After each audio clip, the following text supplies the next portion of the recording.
लोकसभा निवडणुकीपासून सोलापूर जिल्ह्यात भाजप विरोधात एल्गार पुकारणारे माढ्याचे खासदार धैर्यशील मोहिते पाटील यांना आता केंद्र सरकार आणि लोकसभेने महत्त्वाची जबाबदारी दिली आहे। भारत आणि संयुक्त अरब मैत्री समितीवर सदस्य म्हणून त्यांची नियुक्ती करण्यात आली आहे। विशेष म्हणजे ज्या भाजप सरकारशी जिल्ह्यात त्यांचा टोकाचा संघर्ष सुरू आहे त्याच सरकारकडून त्यांना परराष्ट्र धोरणाशी संबंधित या समितीवर स्थान मिळाल्याने राजकीय चर्चा रंगली आहे। खासदार धैर्यशील मोहिते पाटील यांनी लोकसभा निवडणुकीत भाजपचे रणजितसिंह निंबाळकर यांचा पराभव करून विजय मिळवला होता।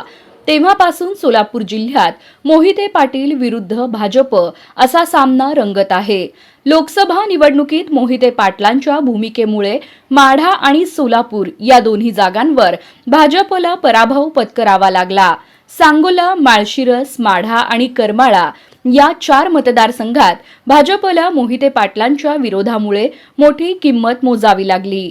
एकीकडे स्थानिक पातळीवर जिल्हा परिषद आणि नगरपालिकेत भाजपला रोखण्यासाठी मोहिते पाटील रणनीती आखत असताना दुसरीकडे दिल्लीत लोकसभा अध्यक्ष आणि केंद्र सरकारने त्यांच्यावर विश्वास टाकला आहे।